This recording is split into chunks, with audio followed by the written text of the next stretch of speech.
Say dada.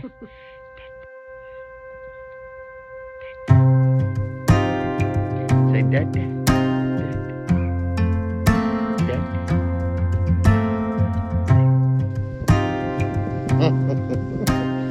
What are you doing there, little girl?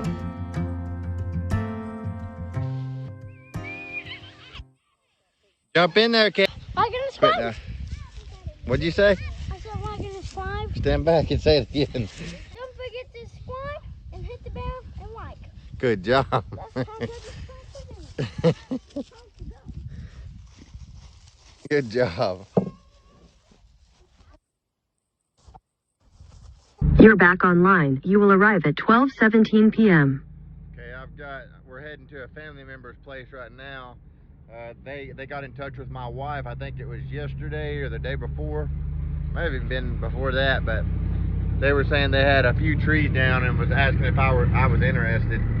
And I think they've been down since last year or maybe a little longer.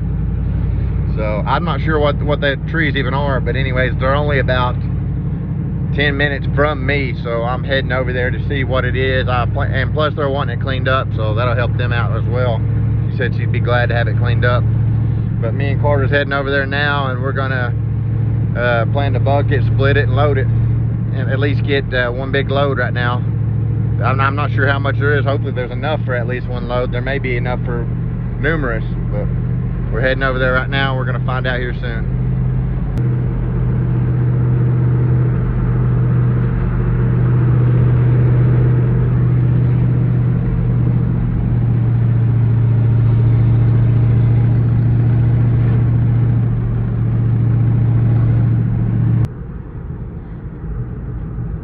Ain't it? Beautiful, that road. Way back into the woods. It's a pretty place here. Looks like some whopper trees too. And they look like they've been down for a while. I don't know what kind of wood that is. That almost looks like hickory, that one. Oh, there's a lot of wood here.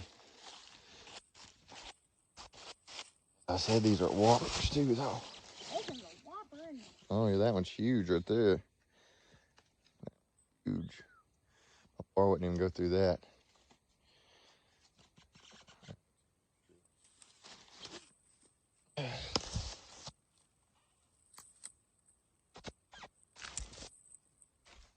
Oh, there's a bunch of them. It's a big pile. She's right.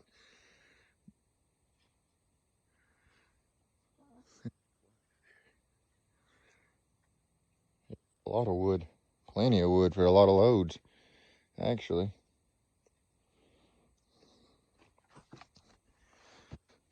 There's cedar there, it looks like. Big cedar. One cedar in here, it looks like. Some cedars. Good post.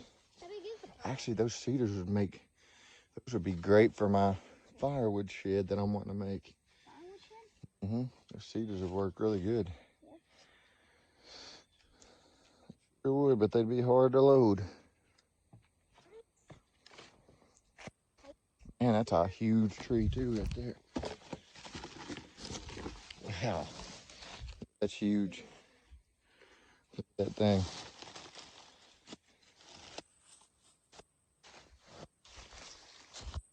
Big. I don't know what those are, to be honest. Whoppers. They are whoppers. Behemoths. Yeah, these are some behemoths. Those are some big trees there. So, this will make for some good footage. The only thing is that, like this one here, I just don't have a bar with me. I don't think we'll even go through this. I have to sharpen my saw too. Some good cedars. Yeah, I'm gonna pull over here though. Man, it's a pretty place. Yeah, it's quite a pile right there. There's a lot of loads of wood in that actually. And that's right down the road from home. Wow, what a trailer there. Looks like it was an old mobile home one time. There's some wood back there too. Man, this is a big pile. Yeah, you can tell it's been down. That's been down for a while. That's pretty. Have a little shelter in there, couldn't you? Got it right inside there. Look at that, that'd be perfect. A bushcraft shelter. Very pretty. Well, I'm gonna pull my truck around to the other side. Pretty place. Pretty place. Yeah, we can get right up to this pile. That's what I like. Being able to get right up on it. Okay, so she pulled back here just now and talked to me a little bit. And she's a family member.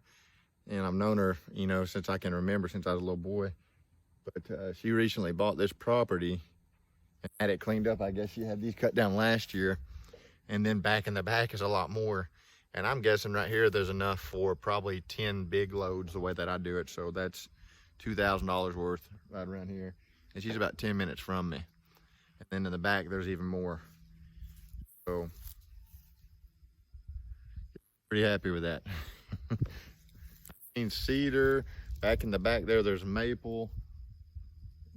I don't know what these big trees here are. I don't. Can't tell. They're huge, whatever they are. I can't really tell what they are. But anyways, I'm about to cut into them and see how that does. Gotta watch though, because one of them had some wire on it. Give me that wire cutter.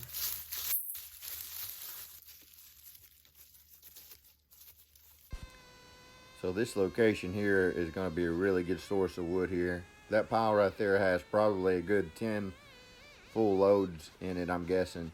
And quite a bit of cedar too that I plan to use as posts for my firewood shed that I plan to make here soon. And I plan to document that as well. But then she took me to the back and there was a lot of wood back there too. And a lot of this cherry, it splits pretty good too. Some of it can be pretty tough like any other wood, but for the most part it split pretty well.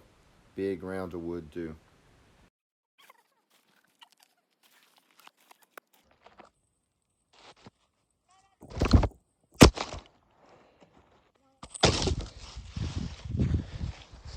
I was thinking that's red oak, but I don't know, to be honest. The bark looks similar, but it doesn't really have the ridges. Definitely a reddish color.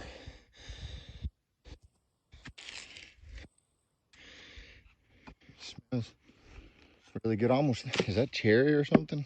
Some type of cherry. I think it is cherry. I think that's what that is. It don't smell like red oak. Yeah, I think it's cherry.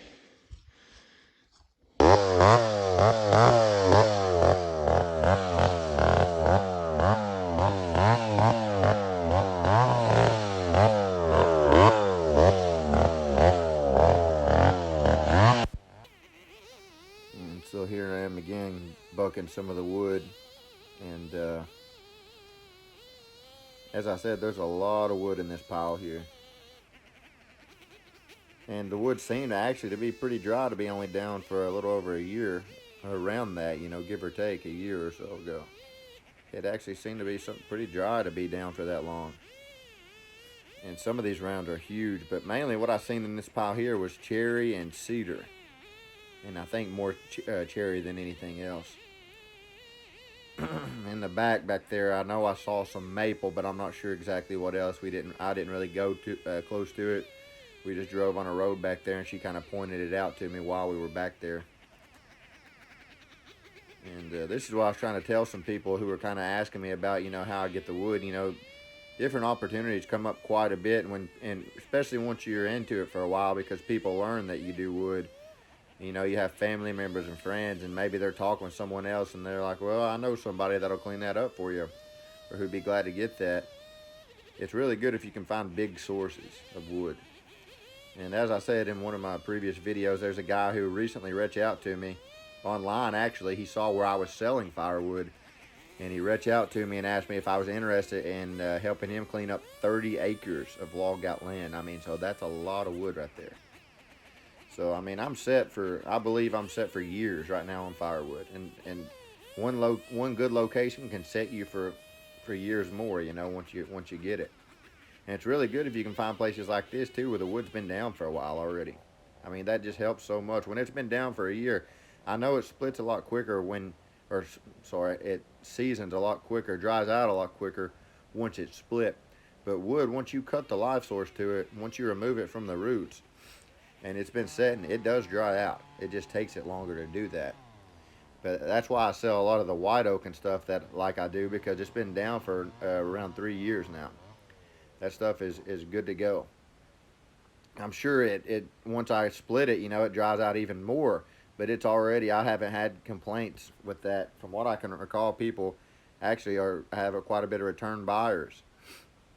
I've got over 50 contacts in my phone that I've saved under FWC, which means Firewood Customer, and then I'll put their name, and sometimes I'll put like the year as well, because it kind of reminds me. If it's very easy for me to forget people, not people. I don't mean to say it rude like that. It's very easy for me to forget customers, and like the name. I mean, when I read is what I'm trying to say. When I read their name, I try to think. Even if I've got the city saved, next to their name, because I'll do that a lot of times. I'll think, well, who is that? When did I deliver this person? But so I try to save information to try to make it as memorable as I can, and I have a lot of return customers, and that's a great thing.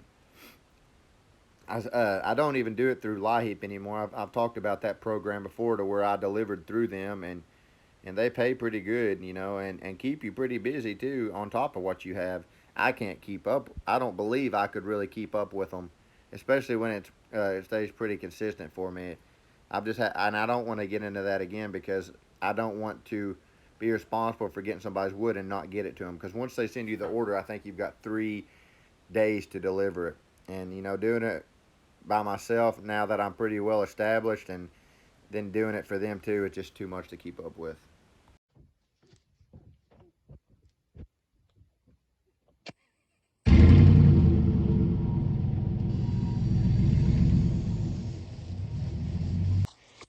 I did a little bit of splitting and thought I was recording, and it wasn't even recording. Thank goodness I caught that when I did. I was going to show though, had some pretty good hand splitting there too. You missing that? See this crack here? That's what I'm going to go for. See them on these around. See how this one has one there. Now some of these I'm not going to go for that. Probably actually a lot of the big ones. Some of these are big rounds, like this one here.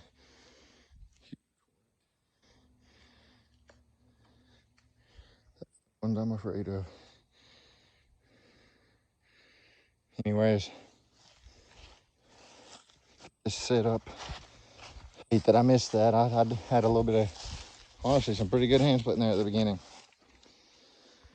Oh well. I plan to as well, when it is springtime, to I've mentioned this before, do some landscaping, but I plan to continue doing handle making, and I plan to try to do firewood as well, and just stack the wood here at home. That way next winter will be that much easier. But I also plan to do those really. I don't plan to get back into lawn care, but I've got something in mind that I plan to do with mowing really overgrown lawns for people. For one thing, I really enjoy just being at one place for a long time. Whenever I did lawn care before in landscaping for the bigger company that I did it for, I've been in the lawn care and landscaping longer than I've been in the firewood. But whenever I started doing it, I was on the farm crew, and I've mentioned this before. So whenever I worked, I was at the same place most of the time, all day, or either for most of the day. They were very big places, and I like that. I don't like the way I did lawn care before on my own. Sometimes I would do 10 plus lawns a day, and it just, you're in a rush when you're doing that. And I don't mind it being in a rush, but I don't like to be moving from one place to the other like that all day. I was doing 3 different cities before when I was doing it, and so I never did like that when I worked for the other company. I liked being on the farm crew, and then when I worked for myself, I didn't like that as well. But doing overgrown lawns and being there for a while, I really enjoy that kind of stuff. And I love doing lawn care and landscaping. I love mowing. I love weed eating and all that. So, but later on, I do plan to document some of that. And sorry about that. My little boy just walked in and then walked back out. So I'm trying to get my train of thought back. But anyways, when I do that, I plan to do overgrown lawns and for one thing, that people really enjoy to see that if you look online, and so I believe that will help me grow my channel. But not only that, I plan to do it to try to help people out. Like there was one elderly woman I used to mow for, and hers was really out of hand in the back, and she was in a wheelchair and didn't have a husband or anything. So I plan to go and try to help people like that out. And I'm not saying that at all to try to be seen. Like whenever I do these things, I don't plan to be writing like I'm doing this for free or anything like that. And I'm just going to kind of keep that to myself. But I'm just trying to let you know, if you do see me in the summer, you'll see me doing some of those. And I'm going to try to do overgrown lawns, and I'm going to try to do it in a way to where I can help people that need it, the most. And all the while, while I'm doing that, I'll be doing landscaping as well, and I'll be doing firewood as well. You will see firewood videos still in the summer. They probably won't be as consistent as they are in the winter, though, because the primary thing I do is landscaping in the summer. And I know some people may not be interested in that at all who like the firewood, but I do plan to continue doing firewood as well. And then I do believe there will be a lot of people that are interested in both as well, because me, myself, I'm just interested in all types of different work, outside work and things like that. I love landscaping. I love firewood. Um, I love lawn care and lots of different things. I love gardening, things like that. I just love outside stuff, homesteading. I'm really interested in all that. So you'll see quite a bit of that stuff from me. But I'm just trying to give you a heads up. I've been thinking about it a lot here lately, and just this YouTube, it's hard to not have it on your mind a lot because it consumes so much time. Like today when I'm at work, what I was doing was recording, and now since I've been home, I've been editing quite a bit earlier than usual. That's why my little boy ran in here. Right now it's 9 o'clock at night, and I've been editing this video now for probably the last 2 hours at least. And I'm not quite done. I'm to the last point of it. Whenever I'm doing this audio to where I'm recording, I've already done all the other edits usually. Like I've cut out the parts I want to cut out to try to make the video shorter, and things. And added, sometimes I'll add music and I'll add the writing in and everything, and just try to make it into a video. And the very last thing I do is this right here, the recording. And part of the reason I do that is because I like to explain it, kind of what I'm doing, and my plans for the future, and maybe what you're watching at the moment. And I wouldn't want to just sit in the video and do that and take your time with you hearing me say that while you don't see any work. So what I'm trying to do is record this while I'm working. That way you can see the work, but you can hear kind of my ideas and what's going on in my mind. Some people may not be interested in that in the least bit, and I understand that. But that is the way I plan to do it, so. But where we're at here is just, I'm splitting this cherry. As I said, it split pretty good. Some of it was pretty tough. There was one piece that was really tough. And, but it was pretty enjoyable splitting right here, to be honest with you. It splits honestly pretty similar to red oak. It splits easier than white oak does. But it's kind of like red oak too, in that if it's knotted, it's pretty tough stuff, which most things are if they're knotted. I noticed the bark was kind of flying off of quite a bit of this, and that's one sign that it's, drying out, or that it is dry. If the bark's clinging to it, it's not dry wood. What I tried to do right here on this part, I left this this part in intentionally, and you'll see me sitting here for a while. What I'm trying to do is show you in real time. I guess you could call it, I don't know if it'd be real time, but I'm trying to show you the actual time that I usually take a break for, about the amount of time. So I'm going to leave this in, and it's just me sitting down and taking a break, because some people may wonder, I wonder how this guy may sit down for an hour, or he might sit down 30 minutes. Some people may think I don't sit down at all, and some people may think 30 seconds or something. This is kind of a real break right here, and I just left it in to give you an idea of about how long I rest for. And it varies, too, depending on how tired I am, how long I've been splitting, how many loads I'm trying to get that day. It varies. So here I was going at a pretty consistent pace. Sometimes I'll pick my pace up, and sometimes I don't really get real slow unless I get real tired, which sometimes I do get real tired. Because sometimes you've seen me before, the wood isn't always like this right here is ideal as far as backing up to the wood, bucking it, and splitting it right there. But if you've seen in my other videos, there's times where I'll buck the wood, then I'll have to carry the wood a good ways up hills and out of ditches and all kinds of stuff. And I don't know if you'd call it a ditch, but definitely up hills. And so that drains you a lot. So you'll see my pace reflect that. But here it wasn't too bad. I tried to stay pretty consistent. This day, I'm guessing it was probably in the 60s. So really good weather, honestly, for hand splitting. But as you can see, that's about how long I took this particular time. And I think I even leave me moving the camera around because I set it in one spot and I wasn't happy with it, so I moved again. Normally I cut those things out because those things take time and they're kind of unnecessary for you to see and boring. They're not entertaining, so I cut those out.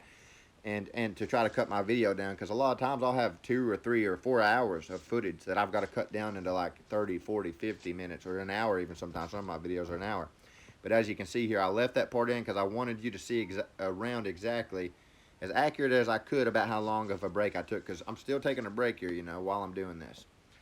I'm walking around, I'm trying to get my breathing under control, and just trying to get my heart rate down, because both of those things takes a toll on both of those whenever you're doing this, your breathing and your heart rate. And there I go back at it now. So I tried. That was a break right there. I don't know how long that was. I'm guessing probably 2 minutes or maybe a little more, maybe a little less. It's not showing the timer to me right now while I'm editing this, so I don't really know. But I'm guessing that was around 2 minutes. Sometimes I'll take less than that. Sometimes I'll sit down and just let my heart rate go down and breath come back for maybe 20 or 30 seconds, and I'll go back at it if I'm in a hurry. Here I wasn't really in a hurry, but I still like to try to stay consistent. Hand splitting isn't what normally takes me the longest. Bucking is actually what takes me the longest. Sometimes, it just depends if my saw is giving me trouble. But now if I've got a saw that's cutting good and everything, the hand splitting and the bucking, they're probably pretty similar times, really. I've showed a video on here before to give you an idea, and it wasn't pushing a hard pace, but it was pushing a consistent pace.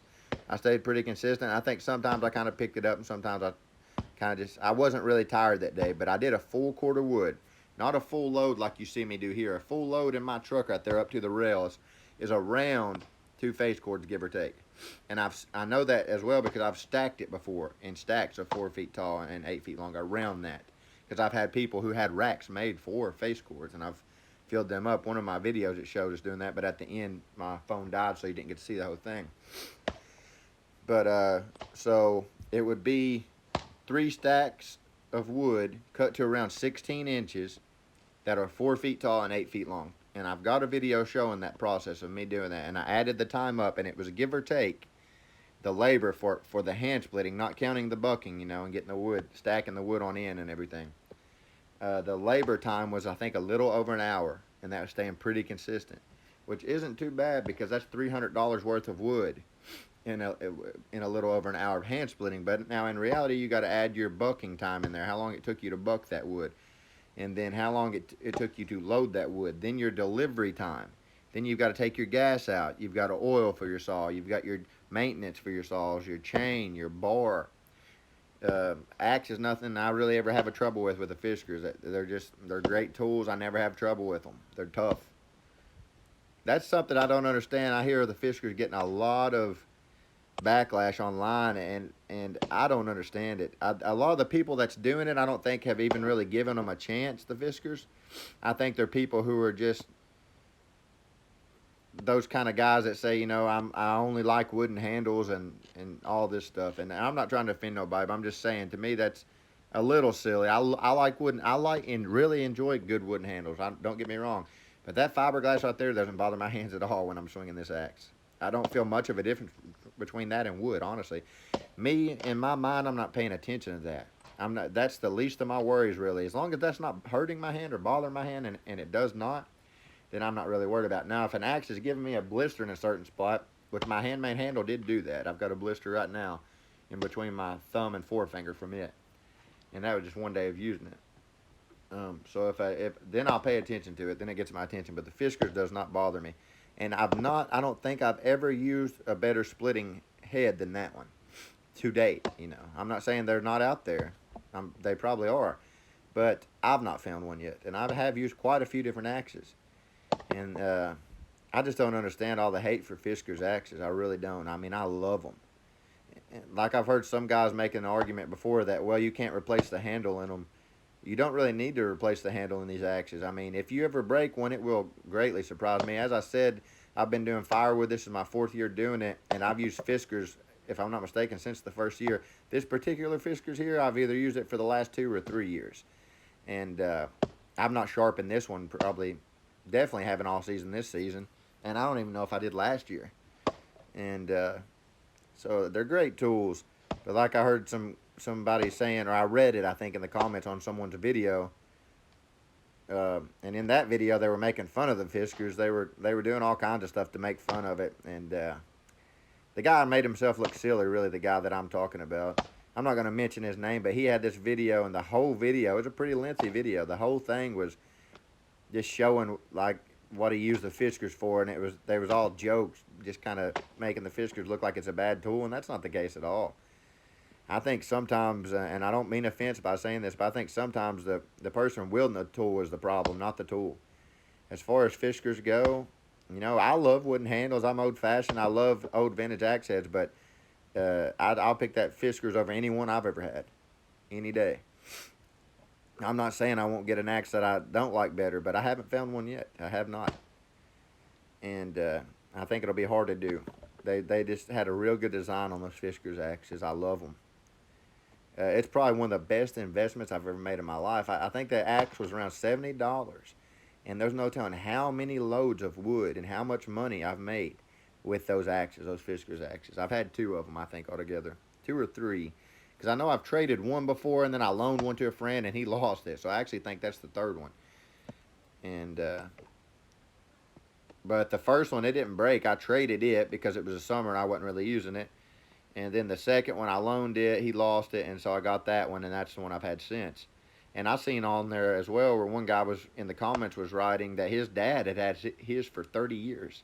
I mean, so that right there, if that's true, and I don't doubt it, that just shows you how well made those axes are. And the head for splitting, it doesn't get stuck. They're sharp, so they have the penetration that you need. But then they've also got this wedge shape, and that wedge just tears the wood open. I mean, they're just perfect splitters, fantastic splitters. I can't say enough good about fiskars. And I'll give you an honest review. You know, fiskars are, for me, without a doubt, a 10 out of 10. If I give them a 20 out of 20, I would. That's how much I like them. They are great splitting axes, great tools. And I love great tools. I don't remember leaving this part in the video. Okay, I guess I did, though. But as you can see, that round right there, that's a pretty big piece of cherry. It is. But as you can see as well, it splits pretty decent. Now, I've seen some guys go down the middle of these big rounds, and and I'm not saying that's a bad thing, but I don't choose that method. The way I'm chopping the sides off here, to me, is the easier method. If I was to go down the middle of that, yeah, I could split it down the middle, especially if you go with a crack. But usually I find that it takes more energy to split it apart than it does to just chop the sides off. And one benefit of splitting it down the middle is, which is I would call halving it, halving it, or quartering it if you split it into 4 pieces, big pieces. One benefit of that is once you do that, they seem to be easier to split once they are broke down. But it takes a lot of energy to get it halved sometimes. Some pieces are horrible to try to get halved, even if they've got a line there. So what I do a lot of times on the bigger ones is go around splitting the sides off. And you see right here, I didn't use a lot of energy to do that. And then you've got the middle left. And sometimes the middle is the toughest part. I found that usually it is, actually, than the sides, unless you're going through knots, unless you come to knots. And then what I do with that is try to go around them. I was mentioning in my video the other day, I've seen guys intentionally try to go through them. I don't try to go through knots. I try to go around them.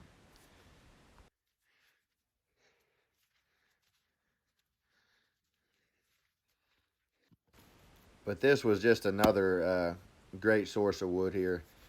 She called my wife, I think it was like 3 or 4 days ago, if I'm not mistaken, and was asking if I was interested in coming getting some of this stuff. And I think she said she didn't know what the wood was.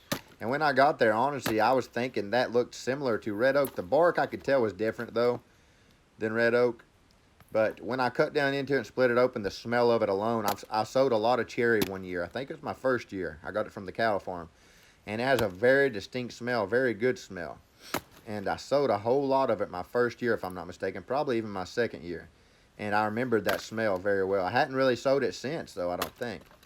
But the other day when I was making one of my handles, I used one of the cherry rounds to make a wedge. And even then, if I'm not mistaken, I remember that smell, how distinct it was. It smells really good. It's the best smelling wood I've ever smelled, in my opinion. So when I smelled it and I broke down into it, not only that, the color of cherry is very similar to red oak, and even the bark is similar to red oak. It's similar, but it's also different. But the color of the grain in the wood is similar. The main difference from it and red oak is the smell. It's very different. Red oak, I'm not saying it smells bad, but cherry smells really good. It really does. Has a very good smell to it. That round right there to the right of me, I cut it a little tall, I think. That was the toughest round I did all day, and I think I put that in the video here in a little bit in riding. That was a tough round. I started with going down the middle on that one, and it was fighting me. And what I do normally, if I'm going down the middle, and sometimes you can hear the sound change even. You can just hear it. You can hear the grain, the fibers of the wood and breaking inside. Sometimes the sound will change, and sometimes it'll just be a thud over and over again. And when that happens, I go away from that. I don't waste my energy, and I start chopping off the sides, and that's what you see me doing here. But this one, even using that method, was tough, and that's why I sped it up here. This one here may have took me like 3 to 5 minutes.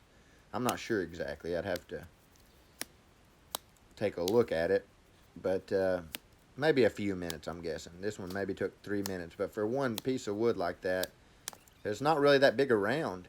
It's somewhat tall, and it was just knotted. I think that was the main thing with it. It was just knotted. If you've got good wood and it doesn't have a lot of knots in it, I mean, you can get a lot of wood and split quick. But when you got these tough ones like this, I mean, there's sometimes I've spent hours before and didn't get much done from hardwood. Sycamore and elm were some examples of that. I remember splitting that elm till dark, and I think I had around 50 rounds of that stuff. And man, that stuff is some bad stuff to split. It is. That's the second time I missed some hand splitting, quite a bit of it. I had told Carter to turn this off, and then he said out of nowhere, after I was hand splitting for probably 5 or 10 minutes, something like that, "Do you want me to turn this camera back on?" And I said, "Are you kidding me?" So, got a decent amount of cherry here. We're gonna load it up, see what it does. It should be over a truck bed anyway. It's probably not much though. Should actually put us around that. And it's some good smelling wood, the cherry is. Probably some of the best smelling wood I've ever smelled in my life. Probably is the best smelling, actually. I'm gonna back the truck up and start loading.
Hooray.